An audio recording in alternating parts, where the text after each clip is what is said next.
El trabajo no es eso, el trabajo es lo que uno es. A través de eso van a encontrar la felicidad, pero el gran problema es poner la felicidad donde no está. La revolución industrial crea la sociedad de consumo, por una parte, crea el tiempo libre. Nunca nadie tuvo tiempo libre, nunca nadie tuvo vacaciones pagadas por nadie. ¿La inteligencia artificial nos va a reemplazar? No. La revolución, que te dije de las ideas, de la imprenta, no reemplazó la intelectualidad, la hizo explotar.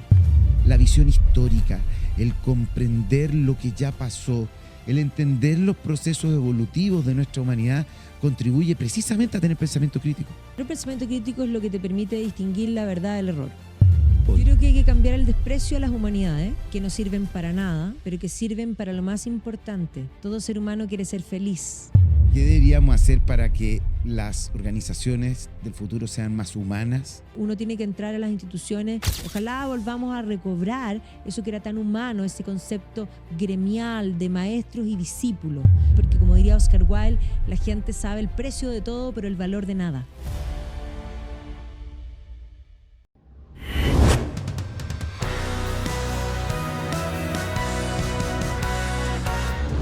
Hola a todos, sean muy bienvenidos a un nuevo episodio de Organizaciones del Mañana.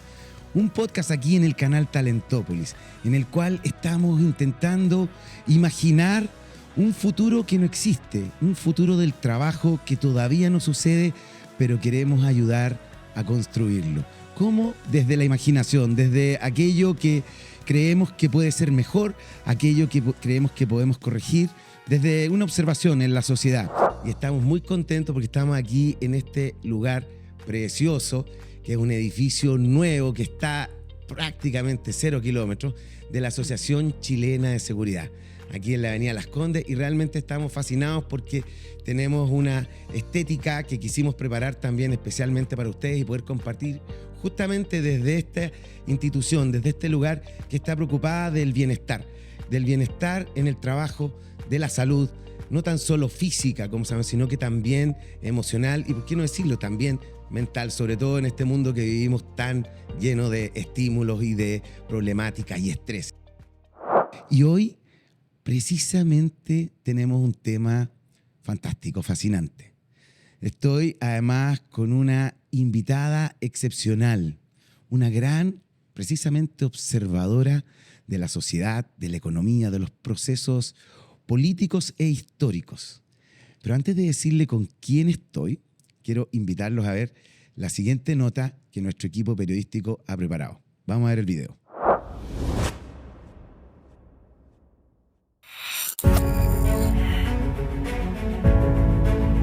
En un contexto donde las organizaciones, la cultura y el liderazgo están siendo profundamente revisados, ciertas voces han logrado instalarse en el debate público desde la reflexión histórica y el análisis crítico.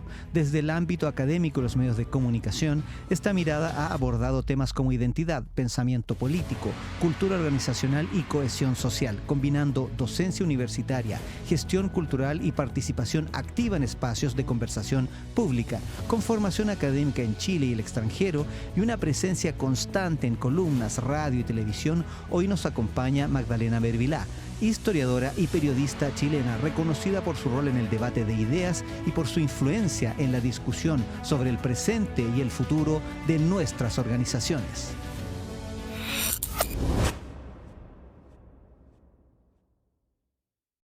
Magdalena Mervilá Romo.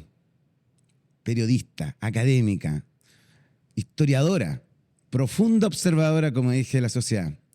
Magdalena, muchas gracias por aceptar esta invitación. Estoy feliz de estar contigo hoy día acá. Además que te admiro mucho. Pero encantada, Andrés, fantástico. Además que tengan un espacio para hablar de talentos, de creatividad, de cómo cambiar el mundo, de las cosas que se vienen. Me encanta. Bueno, y precisamente en el cómo cambiar el mundo es una de las cosas que quizás es una de las reflexiones iniciales del ser humano, porque en el devenir del tiempo las cosas van cambiando, evolucionando, a veces involucionando también. ¿Cómo crees tú que podemos conectar desde una visión histórica, de acuerdo a tu experiencia, tanto que te has sumergido en entender procesos? ¿Cómo podemos conectar la visión histórica con el mundo del trabajo? A ver, yo creo que sobre todo después de la revolución industrial hubo tal vez en muchos aspectos un mal entender el concepto del trabajo. Porque el trabajo para muchos es visto como aquello que hago, que no me gusta, pero que me da el dinero para hacer lo que me gusta. Un poco como personas divididas en dos. Lo cual es triste porque esas personas trabajan porque lo necesitan, pero probablemente no le ponen la pasión. El trabajo no es eso, el trabajo es lo que uno es. Y básicamente cuando uno lo hace con pasión, no importa mucho si te pagan o no, uno lo haría igual. Ahora, si además al hacerlo te pagan por tu pasión, eso es lo más virtuoso. Entonces, yo creo que hay un error en la búsqueda porque efectivamente en un mundo que perdió la trascendencia y que reemplazó el ser por el tener, efectivamente muchas veces las decisiones que las personas toman tienen que ver con qué les va a dar más dinero, y pensando que a través de eso van a encontrar la felicidad, pero el gran problema es poner la felicidad donde no está. Entonces la gente dice, bueno, cuando me compre ese auto voy a ser feliz. Y te compras el auto y no eres feliz. Y dice, no, cuando me compre esa casa voy a ser feliz. Y te compras la casa y no eres feliz. Entonces, básicamente, como diría Chesterton, hay dos formas de tener lo suficiente. Una, desear cada vez más, y de alguna manera tratar de conseguirlo, y esa es la vía que el mundo contemporáneo en muchas formas ha planteado como lo exitoso, y la otra es desear menos y contentarse con lo que uno tiene, que es un poco la visión del Hobbit. Yo soy super Hobbit of the Shire. Okay. Ya, y bueno, pero el trabajo también como acción creadora, como la actividad humana por excelencia, que quizás en un comienzo era lo que había que hacer para subsistir, para sobrevivir, para alimentarse, como en la pirámide de Maslow, empezar como a cubrir esas necesidades por supuesto. Trabajando. ¿Cómo eso crees tú que ha ido evolucionando a la sociedad que estamos observando hoy día? Si es que pensamos, no sé, tú con la mirada más de histórica, yo me imaginaba en el feudalismo era trabajar para comer, subsistir, comer. Para comer, punto. O sea, que lo que hay que entender es que en la historia hacia atrás las personas trabajaban tal igual para subsistir. Y si tú no trabajabas, tú no comías, así de simple. Y el gran tema era que la comida no era un tema que estaba resuelto, ¿ya? Y por lo tanto, si uno pensara en los movimientos sociales de hoy día, y es divertido porque lo primero que tú necesitas para vivir es comer. Sin embargo, tú no ves que exista ningún movimiento que pretenda que el Estado tenga supermercados gratis. Claro. Sin embargo, son otras cosas las que se piden. ¿Por qué estoy planteando esto? Porque también es la revolución industrial la que cambia el mundo y que crea el mundo moderno. Y el mundo moderno tiene, entre otras cosas, un trabajo, sí, asalariado por una parte, sí, que establece toda esta dinámica, pero por otro lado ya soluciona el comer y abre otras dimensiones, pero crea, porque siempre se plantea la revolución industrial como la que crea algo muy negativo, que es todo este problema, la brecha, la cuestión social, la explotación, la alienación, que es la visión marxista de lo que es la revolución industrial. Pero hay que entender que previo a la revolución industrial eran todos muy iguales, es verdad, pero eran todos endémicamente pobres. Todos no tenían casi nada. Es más, si tú vas a un palacio del siglo XVIII, no hay closet. No hay closet. No. Porque incluso esas personas que tenían un palacio tenían poca ropa para vestirse, porque fabricar un vestido, piensa tú lo que era el trabajo manual. Imagínate. Implicaba hilar fibras. Se podían demorar meses. Por eso, telar. Imagínate la tela, fabricar la pura tela. Claro. Pero después de la tela tienes que hacer los vestidos. ¿Cuánto te demorabas a mano? ¿Cuánto te demorabas en hacer zapatos? ¿Tú crees que alguien alguna vez pensó en algo muy moderno? ¿No me combina? Eso no existía. Entonces, la revolución industrial crea la sociedad de consumo, por una parte, crea el tiempo libre. Nunca nadie tuvo tiempo libre, nunca nadie tuvo vacaciones pagadas por nadie. Nadie en la historia hacia atrás, antes del siglo XIX, se tomó vacaciones un mes y recibió salario. Eso no existía. O sea, si tú no trabajabas, tú no comías. Por eso vuelvo a lo que te estaba planteando en un comienzo. Correcto. El Padre Nuestro se reza así: danos hoy nuestro pan de cada día, como una oración, porque no lo tenemos garantizado. Correcto. O sea, ¿tú crees que alguien se levantaba y decía, no, hoy día es sábado, fin de semana, o son las 6 de la tarde, ¿se me cayó el lápiz? No, son las 6 de la tarde, terminé de cortar la leña porque además hace frío y si no me voy a morir de frío, pero no he juntado las cosas o no he guardado el grano y puede que llueva y se va a mojar. O sea, todo lo que era la alimentación y el mantenerse era un trabajo perpetuo. Claro. No era como de lunes a viernes. O sea, No era de lunes a viernes, pero además agrégale que no había luz eléctrica. Y sin luz eléctrica, la noche, la oscuridad era algo tremendo, que uno no lo tiene interiorizado, la distinción entre el día y la noche. El descanso, o sea, venía la noche y claro, la gente descansaba, pero venía la mañana temprano, la gente se levantaba temprano por lo mismo. Si tú piensas en el invierno, no sé, piensa Europa, invierno, ya el sol se levanta temprano, pero se acuesta muy temprano. Claro. Y por lo tanto, la jornada laboral para poder sustentar la comida, claro. y no solo la comida, piensa en invierno, la leña, porque la gente tenía que salir a buscar palitos al bosque, po, Claro. ¿cachai? O sea, esto... Cosechar, cazar animales. Por eso, pescar. y además piensa que no había refrigerador, entonces si tú cazaste un animal y eres una familia pequeña, ya perfecto, comiste ese día, ¿y qué haces con el resto? Lo tenéis que salar, lo tenéis que secar, lo tenéis que poner en mosquetero. O sea, el trabajo, piensa que además la vida y la muerte estaban muy ligados hasta hace muy poco tiempo, y esto incluso después de la Revolución Industrial. Una persona que quería comer una cazuela de pollo tenía que agarrar la gallina, darle vuelta al pescuezo, y había un ritual dentro de la cocina que... ¿Tú sabes lo que es sacarle las plumas a la gallina? ¿Ya? Y eso implicaba un trabajo de muchas horas para comerse una cazuela de pollo. Bueno, hoy día tú vas al Jumbo y te compráis una bandeja de pechuga deshuesada que además es pulcra, pero nos disasoció la vida de la muerte. De acuerdo. No es menor. No, claro, estaba pensando en el desarrollo evolutivo de apenas, lo sé, los últimos 4 siglos. Terminamos la Edad Media, viene el siglo de las luces, el Renacimiento, comienzan los filósofos a repensar quizás. Pero esa gente vivía igual que los de... Correcto. O sea, si tú piensas Napoleón, la diferencia entre Napoleón y la época romana, al menos en distancia, es la misma. Una en una carreta de un tipo, la otra en un coche con algunos amortiguadores, pero la verdad es que la distancia era pie o caballo. Claro. Y además te quedaban los riñones de amígdala. Bueno, de hecho las expectativas de vida eran Baja. muy bajas y hoy sobre día todo- cada vez aumentan. Pero sobre todo por la mortandad infantil. Además. La gente llegaba adulto, o sea, típica idea de todos se morían jóvenes. No, hay gente que llegaba adulto. El tema es que en el mundo sin antibióticos, y los antibióticos se estrenaron en la Segunda Guerra Mundial. O sea, antes de eso, la gente se moría de cualquier cosa. O sea, piensa tú, ¿cuántas veces has tomado antibiótico?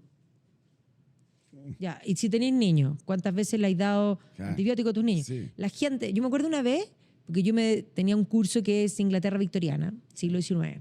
Amo el siglo XIX. Entonces un alumno, yo hablaba con mucha pasión, entonces un alumno me dice, ¿a usted le habría gustado vivir en esa época? Y yo le digo, no, si yo hubiese vivido en el siglo XIX, yo habría tenido que ver morir a mis hijos. Porque hoy día la gente te dice, no es normal enterrar a un hijo. Yo me quedo callada, pero lo más normal en la historia, en toda la historia, fue enterrar uno o varios, y si no a todos los hijos. Claro. Entonces, la mortandad infantil es la que te tira, de alguna manera, la media Claro. a una juventud que no es tal. Pero si tú piensas, no sé, Newton, ¿a qué edad murió? Súper viejo. En el fondo son Da Vinci. muchísimos. Da Vinci, Sí, de ahí más atrás. Es que Da Vinci se veía más deteriorado a la edad que en realidad tenía, pero hay otros que llegaron a muy viejos. Sí. Y por lo tanto hay gente que llega. El tema era que, sí, pues te enfermabas. O sea, el COVID, por ejemplo, si nosotros lo pensamos, nosotros hoy día, la gente lo comparaba con las pandemias, pero nosotros tenemos antibióticos y salimos súper bien. Pero pone ese mismo COVID, digamos, en 1910, como fue la influencia española, la influencia española, que en realidad no era española, se murió cantidad de gente. Sí. Y solo porque no había antibióticos, porque, claro, te agarráis el virus, pero los virus, después de 5 días, típico del doctor que tú vas y dices, no, es virus.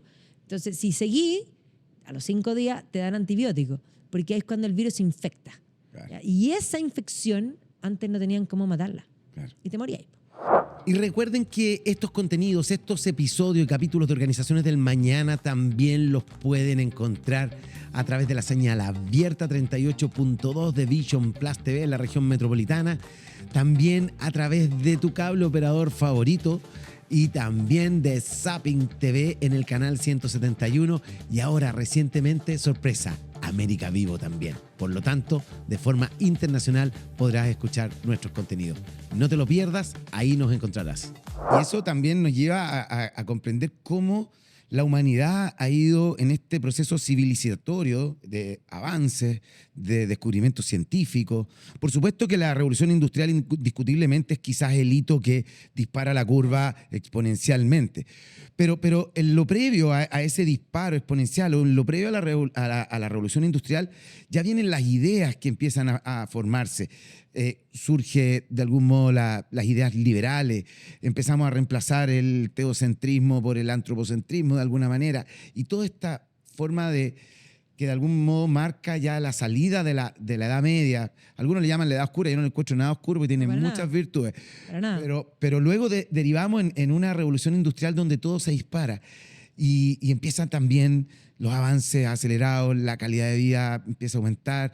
No sé si aumentar, perdón, la expectativa, la esperanza de vida. Y hoy día, Magdalena, estamos enfrentados a nuevas revoluciones. ¿Cómo ves tú este proceso de avance en los hitos históricos? ¿Cuáles serían aquellos que muestran un cambio radical también en la forma de trabajar, en la forma de entender el trabajo? Decían, la máquina va a reemplazar al ser humano, dijo más de alguien. Y resulta que ha habido más trabajo que nunca. No, a ver, lo que pasa es que hay ciertos momentos que son revolucionarios, y no solamente la revolución industrial, que sin duda lo fue. Pero si uno piensa primero, es la imprenta, que es pospeste, la peste negra, que causó una hecatombe tan importante que esto implicó la muerte de la mitad de la población. Sí. Y eso implicó que Gutenberg dijera, se murieron los monjes, no pueden copiar las Biblias, y él tenía la intención de imprimir una Biblia. Y por lo tanto termina combinando los tipos móviles chinos que existían con, de alguna manera, las prensas de vino, y inventan imprenta. Y la imprenta genera la revolución de las ideas, y eso explica lo que llamamos el Renacimiento. Pero el Renacimiento no solamente se explica por esas invenciones, el Renacimiento se explica porque se murió la mitad de la población, y la torta existente se la reparten entre menos. Y eso implica un auge económico súper importante, y además una idea que la gente tiene en su interior: nos vamos a morir. Y cuando la gente piensa que se va a morir, está dispuesta a gastar. Entonces, el siglo XV y XVI es lujosísimo porque tú tienes un montón de nuevos ricos, porque los nuevos ricos siempre son ostentosos, eso es lo primero que hay que decir, sí, dispuestos a gastar. Y esta situación, que podríamos decir snob por una parte, tiene montones de cosas muy virtuosas. Porque cuando hay dinero, cuando la economía funciona, muchas otras cosas funcionan. Y entre ellas la cultura. La cultura funciona cuando hay dinero. Y eso implica que haya mecenas que financien el arte, que financien las letras. Y esto va a generar una revolución en las ideas. Esa misma revolución en las ideas se vuelve a producir después de la revolución industrial. Si uno mira el arte del siglo XIX, es un periodo de, digamos, también de mecenazgo, de grandes artistas. Si tú piensas, no sé, todas las vanguardias final del siglo XIX, desde los impresionistas a los simbolistas, los prerrafaelitas, en fin, todas estas hermandades, grupos de pintura que hoy día no encuentran, literarios también. Claro. Entonces, es la economía pujante la que arrastra a la cultura. Y la cultura de alguna manera es consumida en el marco, ya sobre todo en el siglo XIX, de una época de consumo. En la época del siglo XV y XVI el arte es visto como una forma de competencia política. Claro. ¿Ya? Pero en el siglo XIX es snob, porque ha surgido por la revolución industrial la clase media. Y entonces piénsalo, no sé, en Inglaterra. Te cuento solo un dato, pero en el siglo XVIII hubo un hombre genial, que no voy a hablar de arte, sino que era fabricante de loza, que se llama Wedgwood, que era a todo esto el suegro de Darwin, porque Darwin se casa con su hija. Sí. Pero este señor Wedgwood comienza a hacer loza. Tú comprendes que, a ver, a comienzo del siglo XIX tú veas un testamento de alguien de clase media, una familia de 7 personas, y en la herencia habían 4 platos, una tetera y una olla. Y tú dices, ¿pero cómo? Eran 7, tenían 4 platos. Es que la gente no tenía un plato por persona. Bueno, Wedgwood lo que hace es empezar a masificar esto, y es el primero que hace marketing. Y él fabrica una loza y se la manda de regalo a la reina Ana. La reina Ana recibe este regalo, que es la última Estuardo, y dice, wow, qué fantástico. Ahora, como la reina Ana lo tenía, la gente snob dice, si la reina la tiene también. Ahora, Catalina la Grande, de Rusia, Sí. quería una losa con todas las piezas distintas. Nadie se lo quería hacer porque era carísimo, Sí. no era negocio. Bueno, Wedgwood dice, yo se la hago.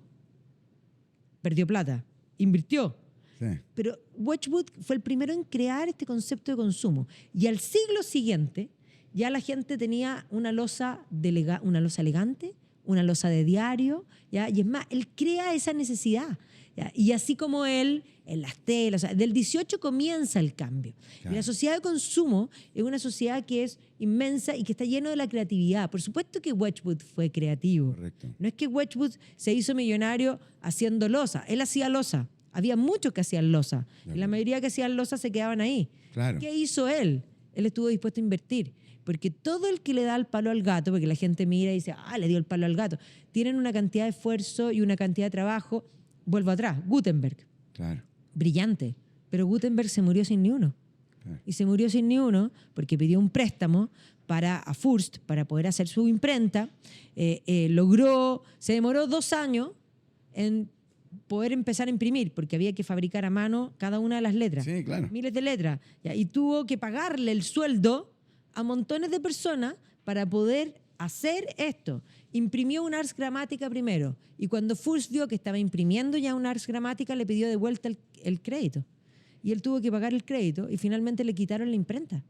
Gutenberg murió sin ni uno. ¿Y a cuántos emprendedores les pasa eso? Porque, claro, siempre tenemos un problema que el marxismo empapó la sociedad y miró mal el trabajo, porque siempre consideran que es el trabajo el que genera la riqueza. Y trabajo hubo siempre en la historia, pero riqueza no hubo. De acuerdo. Entonces, no es solo el trabajo, es el trabajo, es la creatividad, es el crédito. O sea, la posibilidad de ese capital inexistente son los instrumentos financieros. O sea, es una mezcla lo que permite que de alguna manera se cree riqueza. Y la mayoría de los emprendedores que de alguna manera sacrifican todo, no salen adelante y quiebran. Claro. Y le han pagado a un montón de personas. Y algunos logran finalmente salir adelante. Porque en general las leyes laborales están súper mal entendidas porque se entiende de que si tú tuviste utilidad las tenés que repartir. Ya, fantástico, yo lo encuentro súper bien. ¿Y cuando tenéis pérdida, las repartimos también?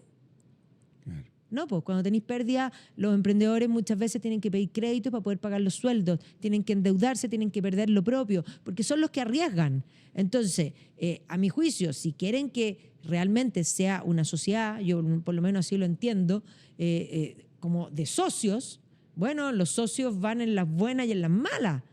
¿Ya? Y eso yo creo que está súper mal entendido en la sociedad presente, porque, por ejemplo, tú de repente tenés un remanente y decides dar un aguinaldo navideño. La pregunta es, ¿lo dais o no lo dais? Porque si lo dais lo van a considerar derecho adquirido, pero a lo mejor el otro año no lo podéis dar y lo tenéis que dar igual. Es que no debiera ser derecho adquirido, debiese ser cuando se puede. Y cuando no se puede, bueno, no se puede, pues, porque la empresa somos todos, no les encanta decir que el Estado somos todos. Bueno, el Estado no somos todos, un montón de burócratas. De acuerdo. Y en ese sentido, en el rol del Estado, si pensamos cuando la sociedad recién estaban configurándose también los reinos, después vienen la apertura al Nuevo Mundo, América, y empiezan también desde Europa a venir a colonizar, pero quedándose unos, en el caso de los anglosajones y otros queriendo volver. En ese proceso de configuración también del Estado, quizá me estaba imaginando a Luis XIV cuando dice el Estado soy yo, pero esto empieza a evolucionar, luego viene la revolución industrial, empieza la burocracia que describe Max Weber, de algún modo a ordenar este aparato que de algún modo intenta poner las reglas, pero por otro lado también a veces, para los que somos más liberales, tiende como a esclavizar o a extraer en vez de distribuir y ordenar las reglas para que el juego se dé y prospere las personas, finalmente. Sí. ¿Cómo lo ves tú eso, el rol del Estado en el mundo del trabajo? Es que lo que pasa es que hay que comprender que el Estado es una invención humana. Y eso es lo que les cuesta entender, porque hay algunos que consideran que es como un Dios de sustitución. ¿Ya? Dios hay uno, no, estos son de sustitución, no sirven. Es una invención humana que tiene como primer rol, como tú dijiste y citaste a Max Weber, garantizar el orden público. ¿Para qué? Para que no haya la ley de la selva y para que las personas puedan trabajar tranquilos. Ese es el rol del Estado. Ese es el primer rol del Estado. Como protección, quizás como... Sí, la seguridad pública. O sea, si un Estado, ojo, en la visión de la creación del Estado y en toda la teoría, si un Estado no garantiza el orden público, no cumple con su primer rol. Yo tengo una pregunta. Si tú vas a una tienda y te compras una polera y la pagáis y el señor del mesón te dice que no te la va a entregar, ¿tú encontrarías que eso es justo? No. No, pues no es justo, porque tú la pagaste y por lo tanto te la tienen que dar. Bueno, ahí viene la pregunta. Si el Estado no es capaz de garantizar su primer rol, que es el orden público, ¿es justo pagar impuestos? Pregunto. No digo que no lo paguemos, simplemente que si el Estado no garantiza el orden público no está cumpliendo con su rol mínimo y probablemente, tal vez, podría no tener razón de ser. De acuerdo. Que es una cosa que es bien importante, porque nosotros asumimos que el Estado tiene plata. El Estado no tiene plata. El Estado para hacer necesita quitarle la plata a las personas. El Claro, Estado, los contribuyentes somos los que le otorgamos los recursos para que el Estado los administre y, como dices tú, supuestamente nos brinde protección, seguridad, paz. y muchas cosas más, sí. Claro, y algunos otros roles tendrá, como quizás, no sé si arbitrar de pronto, Por corregir. supuesto que tiene roles, pero primero no hablemos de contribuyentes, son despojados. ¿Ya? Porque Ya, si las personas por voluntad Está bien. les preguntas, ¿tú quieres pagar impuestos? Las personas no querrían. Ahora yo entiendo, y no estoy diciendo que no se paguen impuestos, Sí, sí. yo entiendo que hay que pagar impuestos, pero por lo mismo, lo que sí hay que tener claro, y es súper importante partir de la base de que el Estado no tiene dinero, que se los quita, y por eso hablo de despojados como concepto para que lo tengamos bien claro, Claro. a las personas que trabajan, y por lo mismo el Estado no puede malgastar ni un peso. O sea, si un contribuyente, como lo llaman, no paga impuestos, lo consideran, ¡ay, qué terrible, evadió impuestos, como lo peor que puede existir! Pero cuando el Estado malgasta recursos, no lo encuentran terrible. Es mucho peor, porque él quiere guardar lo propio, el otro quiere malgastar lo ajeno. Entonces, entendamos que ese es un concepto que hoy día yo creo que está súper poco sobre la mesa. Yo no estoy diciendo no pagar impuestos. Yo entiendo que hay que pagar impuestos, pero los impuestos tienen una razón específica. El Estado tiene un rol subsidiario que debe estar presente cuando las personas no pueden estarlo. Entonces, cuando tú ves, por ejemplo, en nuestro Estado, que la seguridad no está, que las listas de espera son una vergüenza, y tú dices, ¿dónde está la plata? Porque la plata debiera ir primero a la salud, porque el primer derecho, si la persona se te muere, ningún otro derecho existe. Entonces, a ver, ¿cuáles son las prioridades? Entonces, ¿la prioridad es darle más plata a cultura? Yo vengo de la cultura. La cultura solamente florece cuando la economía florece. Y ojalá sean los privados, los mecenas, como han sido siempre en la historia. No debe ser el Estado, porque cuando es el Estado es político. Y el Estado no quiere usar la cultura para fomentar la cultura, sino que quiere usar la cultura para, de alguna manera, hacer brainwashing y, de alguna manera, manipular a las personas. Lo mismo con la educación. La educación también debe ser privada, no debe ser pública. La educación es un bien privado que se beneficia al que se educa. Y es más, ojalá haya privado y que las personas elijan. Y es más, ojalá no haya un currículum. Y aquí voy a volver al trabajo al tiro, que no haya un currículum unitario, sino que si hay un colegio que se dedica a las artes y en el fondo quiere educar en esa línea y los padres consideran que tienen una hija que es bailarina, ¿ya? Bueno, ¿por qué no? ¿Ya? Y si otro quiere enseñar los clásicos, que por lo demás era lo que se enseñaba siempre y siempre fue útil para generar grandes obras, pero hoy día no sirven. Entonces, hoy día, ¿qué enseñan? ¿El currículum qué es?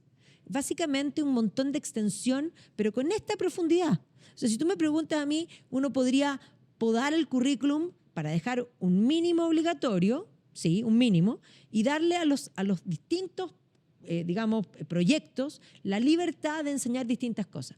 Con eso, tú tendrías muchos más creativos para hacer distintas cosas, aportando a los trabajos que se vienen para adelante. Porque además, sí, el trabajo va a cambiar. ¿La inteligencia artificial nos va a reemplazar? No. La revolución primera que te dije de las ideas, de la imprenta, no reemplazó la intelectualidad, la hizo explotar. ¿De acuerdo? Ya. La revolución de Internet, que es la segunda, y que yo diría que es la democratización del conocimiento, tampoco terminó con los trabajos, sino que creó nuevos. Bueno, y la inteligencia artificial, que es lo que tenemos hoy día, sí, va a reemplazar las cosas que son, digamos, que tienen menor capacitación. Probablemente no va a haber cajeros en el supermercado, y eso claramente ya lo vemos. Probablemente ya no va a haber counter en el aeropuerto, ya lo vemos, ¿ya? Y muchas cosas se van a reemplazar, pero otras se van a crear. Y básicamente es una transformación. Es una transformación, claro. Y para eso lo que más se necesita es tener mentes abiertas. Y el currículum, como nosotros lo entendemos hoy día y como de alguna manera se aplica, generalmente cerrada. El currículum es un currículum decimonónico, los colegios se inventan obligados con currículum en 1870. Los colegios no tienen 200 años, las universidades tienen 1000. Ojo, claro. La gente iba a la universidad pero no iba al colegio. Correcto. Pero ahora es obligación ir al colegio para entrar a la universidad. Y ese currículum que es del siglo XIX, estamos usándolo para educar gente que va a trabajar en el siglo XXI. O sea, ojo, las universidades también tienen que cambiar porque hay un montón de profesiones que no van a tener campo laboral. De acuerdo. Hay un desafío ahí. ¿Crees tú, Magdalena, entonces, que quizás hoy día, de acuerdo a los currículum que todavía existen, hay algunos que están haciendo los esfuerzos en este desafío de transformarse, de cambiar, de incorporar contenidos que sirvan? Pero ¿será que durante quizás las últimas generaciones hemos estado formando, se están formando personas jóvenes o profesionales, incluso formándose en habilidades que no van a servir en el mundo que viene? ¿O están formándose para un mundo que ya no va a existir? Por supuesto. Si tú me preguntas hoy día, las mejores habilidades que podríamos tener para el siglo XXI son el entender el ser humano, el pensamiento crítico, que no existe hoy día en los colegios. O sea, los colegios no tienen historia, dicen que la tienen, pero ¿qué? En quinto básico ver los romanos y nunca más. ¿Tú crees que un niño de quinto básico es capaz de dimensionar lo que significa Roma? Extrapolarla al presente y poder tener una comprensión política, porque yo te puedo explicar la política chilena usando ejemplos de Roma, ¿ya? O sea, no tienen pensamiento crítico. No porque los contenidos estén, hacemos check. Los contenidos tienen que volver a verse muchas veces para poder comprenderlo. Entonces, historia, filosofía, antropología, literatura, pero literatura, niños que lean. Es más, pero para que niños lean, necesitamos profesores que estén preparados para eso. Y una de las cosas que hay que hacer es incorporar profesionales de otras áreas a los colegios. Es más, hay una tiranía de parte del colegio de profesores estableciendo que solo puede enseñar a alguien que tiene pedagogía.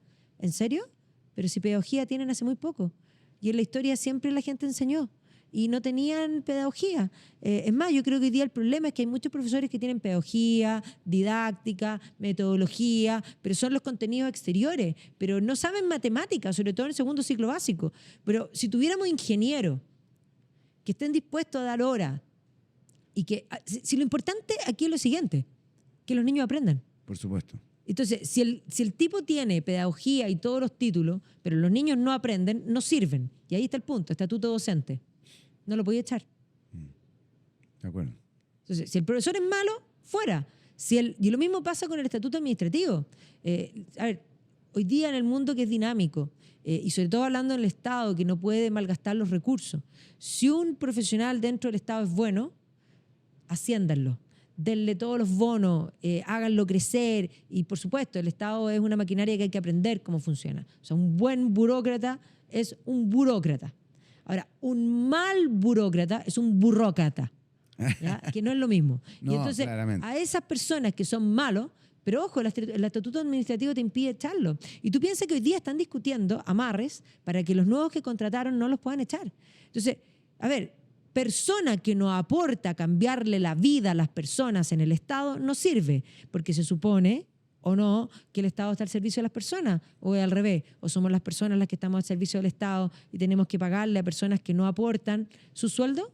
Te pregunto. No, claro, por supuesto. O sea, de todas maneras, el Estado tendría que estar al servicio. A mí me gusta, por ejemplo, en ese sentido, la Constitución de Estados Unidos, que comienza con "We the people", que le damos este mandato. Bueno, hoy día estamos viendo transformaciones en lo geopolítico. Me encantaría meterme en montones de temas, pero dijiste una cosa que me parece muy relevante para los efectos de lo que estamos procurando también aquí en Organizaciones del Mañana, que así se llama este programa precisamente porque queremos imaginar ese mañana y que tiene que ver con estas habilidades, el pensamiento crítico. Todos lo mencionan, se han escrito libros hoy día. ¿Cuáles son estas mal llamadas habilidades blandas. Digo, yo estoy a punto de sacar Sí. el libro que precisamente trata sobre este tema. Pero el pensamiento crítico, la empatía, la asertividad, la capacidad de resiliencia, que son habilidades, estas power skills, como le llaman, que difícilmente puedan ser reemplazados por la inteligencia artificial. ¿Cuánto crees tú que la visión histórica, el comprender lo que ya pasó, el entender los procesos evolutivos de nuestra humanidad contribuye precisamente a tener pensamiento crítico? O sea, totalmente. Primero, el pensamiento crítico es lo que te permite distinguir la verdad del error. En un mundo que está lleno lo llaman fake news o qué sé yo, o hoy día con inteligencia artificial te pueden engañar fácilmente y la gente cae. Y la gente cae porque no tiene pensamiento crítico. La primera pregunta cuando tú recibes una información, hay cachado los grupos de WhatsApp que mandan cantidad de cosas ya, Sí. te llega. Tú miráis y primero te preguntáis quién es la fuente. ¿Quién lo dijo? Esto está en alguna otra parte, pero la gente se lo cree, pero al tiro y lo comparte. O sea, el nivel de falta de responsabilidad Claro, ni es siquiera hay total y un chequeo, absoluta. un fact check. Ni siquiera un chequeo mínimo, porque Claro. si lo dice el medio de los tres patitos, eso vale cero. Claro. Ahora, si ya apareció en medios serios, en varias partes, bueno, te empezáis a preguntar. Ahora, después de que te preguntaste de dónde salió, tenés que preguntarte, bueno, ¿y esto será verdad? ¿De dónde habrá nacido? ¿Habrá intenciones políticas? ¿Habrá una minuta por detrás? Entonces, cuando tú empiezas a ver, por ejemplo, que políticamente 1, 2, 3 dicen lo mismo, bueno, te das cuenta que hay una minuta, entonces es verdad media, digámoslo así. Claro. O tal vez bastante cuestionable. Entonces, eso es súper importante. Pero el pensamiento crítico, además, el tener conocimiento, es lo que te permite, porque hoy día, por ejemplo, muchos alumnos usan el chat GPT. Y yo digo, úsenlo, no tengo ningún problema. Claro. Pero la única manera de poder preguntarle bien al chat GPT es tener conocimiento uno. Y cuando uno le pregunta bien es genial, porque el chat GPT es súper educado. Entonces siempre te dice, pero qué buena pregunta. Entonces uno le precisa más, me dice, me encanta tu precisión, tienes razón con lo que estás diciendo. Yo incluso lo he corregido. Hemos tenido debate, es lo más entretenido que hay. Y por ahí me dice, tienes razón. Se corrigió el mismo a veces. Ya, por ejemplo, Y ahí va aprendiendo. Es que va aprendiendo, pero por ejemplo, que el chat GPT se alimenta por información que está en la web y dentro de la web hay mucha información que está sesgada y que está ideologizada. Entonces, por ejemplo, te doy un dato específico. Yo haciendo mi tesis del doctorado, le hice una pregunta porque yo tenía el libro completo de las cartas de Tolkien y yo quería buscar una frase que él había dicho en una carta. El libro de este porte. Yo dije, Claro. ay, qué lata, voy a tener que leer. Entonces le dije, ya, le voy a preguntar, ¿en qué carta Tolkien afirma que El Señor de los Anillos dice, The Lord of the Ring is of course, a Catholic works? O sea, es por supuesto una obra católica. Entonces me contesta, me dice, eso lo infieren varios autores, pero nunca lo dijo. Entonces yo digo, sí lo dijo. Bueno, y seguí hablando con el chat GPT. Y un profesor, amigo mío, me dice, try Bing. Ok. Me metí a Bing. Y le pregunto a Bing, lo mismo. Y me lanza la información. Carta al padre Murray, 1953, Voy al libro, en la carta, perfecto, ahí estaba. Entonces yo le escribo al chat GPT, como puedo corregirlo, pues le digo, te equivocaste. Me dijiste que no, y está aquí. Entonces después se corrigió y me dice, tienes razón.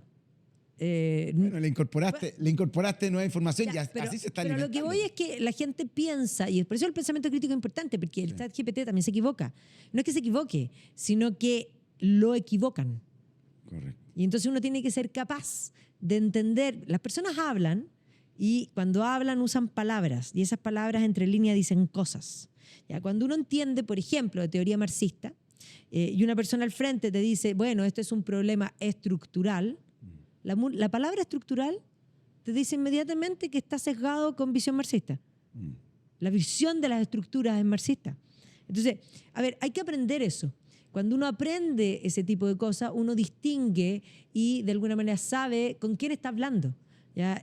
Y eso es súper importante para la vida entera. De acuerdo. ¿Ya? Entonces, la inteligencia artificial es una herramienta fabulosa, pero que va a ser útil solo para quienes tengan conocimiento.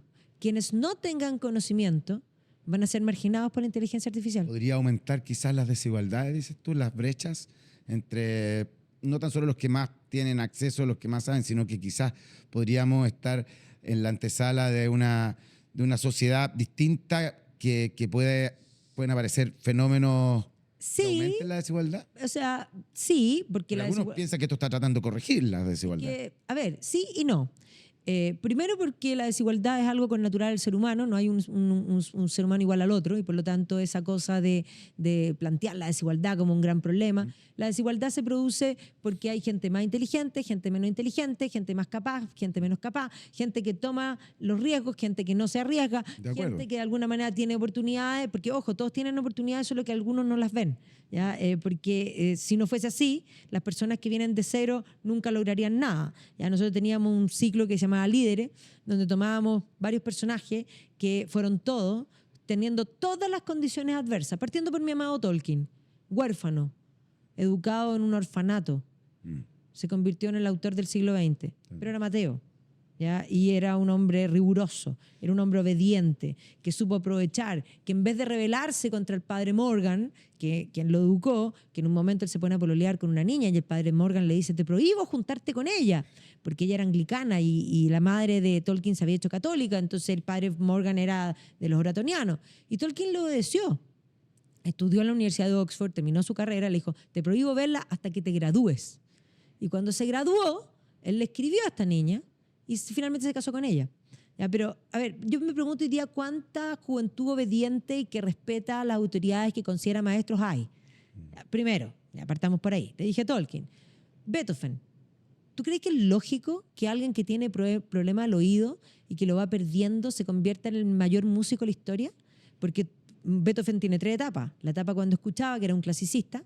La etapa cuando empezó a dejar de escuchar, que se convierte en un romántico, cambia la música, y la etapa cuando dejó de escuchar completamente, que abre el espacio a la música moderna. Ese hombre escuchaba con el cerebro. La vibración, claro. ¿Ya? No, el cerebro. Es que, a ver, tú puedes ver con los ojos, pero tú también puedes, de alguna manera, ver incluso con los ojos cerrados, con los oídos. O sea, si yo escucho una música, o si te tapan los ojos, tú puedes ver a través de la imaginación si el pensamiento es inmensamente importante. Y por eso, si tú me preguntas, lo más importante es volver al pensamiento, volver a los griegos, volver de alguna manera a replantearse, a hacerse preguntas esenciales. ¿Quién soy? ¿A dónde voy? ¿Por qué la gente tiene tanta depresión? Porque la gente no sabe quién es. Tampoco sabe a dónde quiere ir. Solo sabe que el mundo le exige que tiene que tener tantas cosas y es tremendamente estresante. De acuerdo. Mira, a mí me encanta aprender contigo porque estas perspectivas que tú incorporas, a veces disruptivas en muchos sentidos, me gustan porque precisamente es lo que necesitamos hoy día provocar. Pero yo sé que tú eres una gran observadora, fuera de ser académica, hacer clases en universidades, tener un montón de alumnos, estos viajes que tú haces de historia profunda, que lo encuentro fascinante. Pero bueno, el tiempo va hablando. Tenemos una sección en este programa que se llama Decisión Futuro.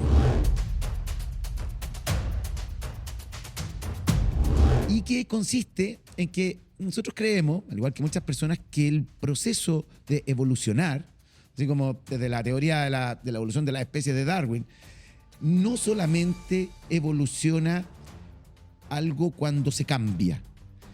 Para evolucionar y ser mejores, de algún modo, por eso vamos a decir este término de evolucionar, hay veces hay que también tener la sabiduría de identificar qué cosas están bien y hay que saber mantener, como que es más fuerte. Por supuesto, que quiero conservar. En la evolución nosotros miramos mantener y cambiar. Sí. Para evolucionar hay cosas que hay que cambiar, que esto, ¿sabes qué? Chao, está mal. Y esto, cuidémoslo. Más bien, ¿cachai? evolucionar, seguir siendo el mismo. Correcto. Obvio. Mira, allá al lado tuyo ¿Ya? tienes 2 sobrecitos que son como nosotros tratamos de emular a las pastillas de la Matrix, la azul y la roja, saca uno, el que te llame, el que te diga algo, el que te guiñe el ojo, no sé, al azar. Listo. Veamos qué te salió y muéstralo ahí. Magdalena Mervilá, de acuerdo a tu mirada, a tu experiencia y todo lo que te ha tocado, pensando en esta sociedad que viene, en este mañana que queremos ayudar a construir, pensando que estas conversaciones va a quedar aquí por 100 años en la nube, lo va a ver alguien cuando estemos como 7 capas bajo tierra. ¿Qué crees tú que hay que cambiar para ese futuro mejor, más evolucionado que todos quisiéramos? ¿Qué hay que cambiar hoy? Yo creo que hay que cambiar el desprecio a las humanidades, que no sirven para nada, pero que sirven para lo más importante. Todo ser humano quiere ser feliz. Y es más, es a través de las humanidades, filosofía, historia, literatura, arte. Ahí está la clave de la felicidad. Y se han ninguneado porque no rentan. Hay que dejar de mirar las cosas por el valor pecuniario que tienen, porque como diría Oscar Wilde, la gente sabe el precio de todo, pero el valor de nada. Mira, qué fantástico. Me encanta eso porque además es una forma también de que necesitamos reivindicar muchas veces esto que ha sido ninguneado, que tiene que ver con la humanidad de la ciencia. Yo, que te digo que estudié sociología, era raro en un momento dado, pero hoy día, yo siempre digo, estudié sociología, pero no sabía que iba a construir una empresa, una organización, una compañía, y uno en el devenir de la vida se va encontrando con eso. Estoy curioso, estoy metido, ¿qué hubiese pasado si te hubiese salido el otro? A ver. ¿El otro, qué dice? Sí, ¿Qué no, dice? ¿qué dice? Sí, es para poder mostrarlo. Mantener. Bueno, Lo mismo, Magdalena, Bueno, de tiene- esta sociedad actual, de lo que estamos viviendo, para evolucionar, ¿qué crees tú que hay que mantener? primero hay que comprender quiénes somos. Y ahí viene la gran pregunta, ¿quién soy? Ya, y pensémoslo como sociedad ahora. Nosotros somos parte de la cultura cristiana occidental. Y eso se debe mantener. Y más allá de que alguien sea creyente o no, y que vaya a misa, no estoy mandándolos a todos a misa, ni mucho menos, sí el concepto de Dios es algo que entiende hasta un ateo. Porque es más, yo soy convencida de que los ateos no existen, porque nadie lucha fervientemente contra algo que realmente cree que no existe. Por lo tanto, los ateos son creyentes conflictuados. Pero el concepto de Dios es lo que te permite poner una línea. Y esa línea es lo que determina la objetividad del bien y el mal. Y si tú borras a Dios, que es lo que intentó hacer el siglo XIX y que culmina con la muerte de Dios en Nietzsche, digámoslo así, la medida de las cosas ha muerto. pasa a ser tú. Y entonces las cosas son buenas o malas para ti. Y entonces lo que reemplaza el bien y el mal es la ley. Pero la ley puede estar equivocada porque entendamos que en algún momento fue legal, pensemos, no sé, la Alemania nazi matar a los judíos. Y es legal hoy día matar a un niño por nacer dependiendo del tiempo que tenga. Y por lo cual ahí uno se pregunta de, ¿es bueno o malo? El bien y el mal no se determina legalmente, se determina por algo que tiene que ser objetivo y que tiene que ser permanente. Y ese concepto de la moral objetiva es algo que no puede cambiar. Robar es siempre malo. De acuerdo. Siempre es malo. Y puede ser poco o puede ser mucho. Y además, a mí, cuando vino el tema de las licencias médicas, yo reclamé mucho y dije que era robar. Y alguien me escribió y me dice, pero ¿cómo? Si, dime que tú nunca lo hayas hecho. No, No, pues. no, nunca lo he hecho. Ah, Y que tampoco son- lo haría. No corresponde. Es que no corresponde y no corresponde nunca. Y ahora el tema está en que mucha gente ni siquiera lo veía como robar, sino que mucha gente hay veces que pasa la boleta, el lisapre de la hermana. quizás van ¿ya? cambiando los No, valores. No, los por eso, principios. pero es que hay que entender objetivamente. Por eso dije la línea. Entonces dicen, pasó la boleta de la hermana, total, yo pagué, me estoy devolviendo. No, estáis robando porque tú contrataste un seguro que es para ti. Claro. Y es justo que la compañía te devuelva cuando tú lo necesitas. Ahora, los seguros uno los paga y siempre los paga y no pasa nada hasta que pasa algo. ¿Ya? Porque, claro, tú tienes el ISAPRE, pagas cantidad y uno dice, puedes no tenerla, es decisión tuya. Pero de pronto tienes un accidente importante y por Dios que uno dice, menos mal que tenía el seguro. Para eso uno tiene el seguro. De acuerdo. Pero hay que ser justo. Uno contrata algo para algo específico. Y por eso existe el concepto de las horas extra, por ejemplo. Porque tú contratas a alguien para una labor en un cierto tiempo. Pero que esas horas extras sean de verdad. No que sean truchas para inflarme el sueldo. Eso es robar también.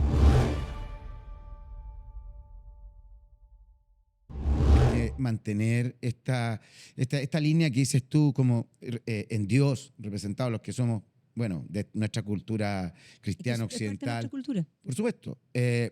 Estoy contigo en eso y lo entiendo perfectamente. De algún modo esto te da un marco de ética, también de ese ethos. Es que eso es lo que permite la ética. Exacto, es lo que permite la ética. Y en esta sociedad donde tan diversa, tan amplia, con tantos estímulos por las comunicaciones, no sé si vaya a poder, pero me encantaría decirte, si podía en 30 segundos, 20 segundos, ¿qué crees tú, a partir de esto que hemos conversado, Magdalena, le depara a Chile? A este Chile que estamos viviendo hoy en el año 25, terminándolo ya. ¿Qué le depara a nuestro país? A ver, yo creo que estamos en un momento de cambio, un momento en que se cambió la forma de mirar la política en Chile. Hoy día dimos una vuelta importante, en la cual además todos vamos a tener que colaborar por echar a andar este Chile adelante, y donde el trabajo y la creatividad de cada uno es fundamental. Y aquí voy a decir una cosa, no tenemos plata. El Estado está, y hay que enderezar el país, y por lo mismo van a haber personas que se van a contratar en el Estado, ojalá sean los mejores, y todos aquellos que entren a colaborar pensando en que tienen que cambiarle la vida a las personas. Entrar al Estado significa cambiarle la vida a las personas. Ahora, aquellos que puedan colaborar sin remuneración, los necesitamos, porque a Chile hay que sacarlo adelante. Y hoy día es el momento en que hay que remangarse las mangas, porque este es nuestro barco, el barco de muchos, de una sociedad que se construye entre todos y la creatividad de todos y cada uno. Y esa es la razón por la que la vida humana es única, irrepetible y digna en sí misma, porque cada uno tiene esa chispa divina que es un universo en sí mismo. Necesitamos los universos todos para sacar este país adelante. Y este es el minuto. Yo estoy seguro que, bueno, no sé si estoy seguro, pero creo, y no te lo voy a preguntar porque si no nos vamos a meter en otra cosa, pero yo creo que tú deberías colaborar y vas a colaborar quizás en la etapa que viene en algún papel, en algún rol. Me encantaría que así sea. Yo estoy porque, dispuesta, ¿sí? ya lo dije y lo he hecho públicamente, pero ad honorem. Okay. Yo no quiero recibir ni un peso del Estado. Bueno, lo encuentro muy noble de tu parte, y no tan solo eso, sino que nada mejor que predicar con el ejemplo. Magdalena, el tiempo vuela, es implacable. Yo me entretengo y soy súper distraído, a veces disperso. Puedo seguir, pero quisiera que me ayudes a redondear en un par de ideas, fuerza, a partir de lo que hemos conversado, imaginando este futuro, este mañana, sobre todo pensando en las generaciones jóvenes. Aquel joven que quizás hoy día, saliendo de la secundaria o quizás buscando un diplomado, ese profesional que quiera perfeccionarse en su carrera, tú que eres periodista, historiadora, más de alguien dirá, oye, no se puede vivir de esto, o sí, o cómo es, y yo te veo tremendamente exitosa. ¿Qué mensaje pudieras darle a toda esa gente que hoy día está interesada, está curiosa en aprender historia, y por qué la historia puede ser también una pasión, una vocación que te lleve también a ser más feliz? A ver, yo lo primero que les diría es que sean súper apasionados, pregúntense quiénes son y a dónde quieren ir, y esa pasión que los mueve, ese elemento, capitalícenlo. Porque la gente en general está esperando que les caiga el trabajo, digamos, de los sueños. No, invéntenselo. La creatividad, ¿qué es? Las personas tienen ideas, pero las ideas no son no es creatividad en sí misma. La creatividad, para que sea creativa, hay que bajarla a la realidad, a algo que sea valorado por el mercado, ¿ya? Y por lo tanto, ustedes tienen que hacerse el camino. Yo estudié historia para pasar a llevar un poco y para contrariar a mi familia, que eran todos abogados. Podría haber sido abogado perfectamente. Yo dije, soy humanista, voy a ser distinta por ser distinta. Porque además yo trabajaba desde muy chica. A mí siempre me gustó trabajar. Fui instructora aeróbica, fui DJ, mil cosas cuando chica. Yo siempre tuve mi plata y siempre fui independiente. Y yo siempre supe que si uno la movía, uno se podía hacer su plata. Y por lo tanto yo dije, ya, voy a estudiar historia con periodismo para complementarlo mejor. Pero yo no me veía, y yo soy muy inquieta, ya dije que era instructora aeróbica, o sea, lo cinético también es parte mía, y por lo tanto yo no me veía tampoco trabajando con horario en un lugar, y además amo la libertad. El único compromiso que he adquirido en mi vida es con mi marido y punto, y yo no podría tener jefe, y por lo tanto soy jefe de mí misma, yo me invento cosas, y por lo tanto fui inventando cosas, y en la medida que uno va inventando y va haciendo que creativamente se logren hacer las cosas, eso implica tener que buscar los recursos, porque para que las cosas sean viables hay que poder financiarlas, pero hay que ir a convencer gente, y eso implica creerse el cuento, estar enamorado de lo que uno hace, y de verdad uno sale adelante. O sea, yo veo a mis compañeras de historia académica, que claro, cada uno verá, porque hay gente que le apasiona la academia. Yo me muero estar escribiendo papers todo el día. Encuentro que es terrible. Prefiero lejos estar haciendo clases en un lugar, ir a la radio. A mí me encanta hacer cosas, yo me la invento siempre, y por lo tanto eres busquilla, eres que hay que ser busquilla, sí. Hay que ser busquilla, porque yo creo que aquellas personas que son busquillas siempre les va bien, y por eso, por ejemplo, dentro de mis alumnos, aquellos que yo he recomendado y que están trabajando en distintos lugares y que les ha ido muy bien, a la mayoría de los que les ha ido muy bien, no son los más Mateos, son los más busquillas. Está bien. Bueno, Magdalena, quizás lo último, a ver, tú con esta capacidad que tienes de entenderlo todo y rápido, ¿qué deberíamos hacer para que las organizaciones del futuro sean más humanas, que sean más éticas quizás y culturalmente más ricas? En algo muy simple, a partir de lo mismo que has dicho, quizás reforzar una de estas ideas que sean más éticas, más humanas, que es importante, y culturalmente más ricas. Las organizaciones son igual que un cajón de manzana, ¿ya? Y lo voy a plantear de esta forma. Tú hablas de la ética. Hoy día nosotros, yo creo que por unas partes siempre vuelvo al punto de que el discurso marxista plantea de que el empleador son siempre los malos y los trabajadores son los buenos. No es así. Hay empleadores malos, no tengo duda, pero hay muchos empleadores muy buenos y hay trabajadores buenos y hay trabajadores malos. Y ya dije, como el canasto de manzana, cuando tú tienes un canasto de manzana y hay una manzana podrida, tú tienes que poder sacarla.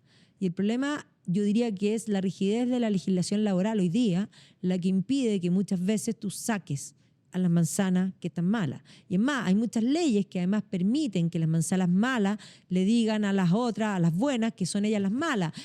Todo ese tipo de incentivos perversos que finalmente tienen que ver con una cultura que impide la corrección, que impide que haya maestro y discípulo. Tú sabes que cuando Leonardo da Vinci entró al taller de Andrea Verrocchio lo tenía barriendo y sirviendo el café y siendo modelo para hacer sus esculturas y sus cuadros. Pero Leonardo, menos mal, no tenía la ley Carin porque se habría sentido ofendido, y aprendió del maestro. Uno tiene que entrar a las instituciones, ojalá volvamos a recobrar eso que era tan humano, ese concepto gremial de maestros y discípulos, ¿ya? Y aprendices, y el aprendiz tiene que servir los cafés, y no es humillante. No es humillante. A mí no me humilla servir el café. Claro. Yo creo que el problema que tenemos hoy día es una sociedad con demasiado, comillas, chulisentimiento, que se ofenden por cualquier cosa, que son como algodoncitos, y de esa manera nunca vamos a tener mejores profesionales, porque la labor de un buen jefe es corregir a alguien cuando lo está haciendo mal y sacar a alguien cuando no sirve. Gracias, Magdalena. Gracias, Magda. Me encantó conversar contigo. Realmente podría seguir, pero bueno, gracias por tu tiempo, por el espacio y por lo que has dejado también a nuestra audiencia. Y bueno, y también déjenme darle las gracias a todos ustedes que se quedaron hasta el final. Estoy seguro que en este episodio en el cual hemos recorrido, quizás con pinceladas muy leves, porque a los que les gusta la historia les gustaría profundizar más, yo sé, pero estoy seguro que a más de alguien le va a servir. A más de alguien va a tomar esta conversación y puede poner en práctica, quizás aplicar cosas que hoy día Magdalena nos ha enseñado y nos ha mostrado. Así que si te gustó este video, bueno, regálanos un like, compártelo con quien tú consideres que le puede servir, y si no has seguido todavía nuestro canal, llegó la hora de hacerlo, te invito, porque así no te vas a perder ninguno de nuestros contenidos aquí en Talentópolis. Y los voy a esperar para un próximo episodio aquí en Organizaciones del Mañana.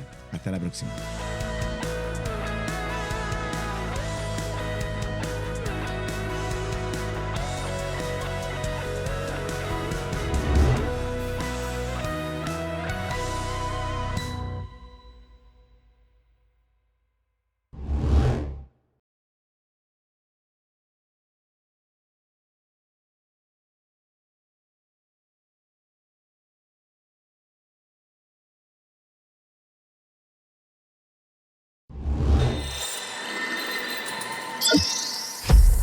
Talentópolis.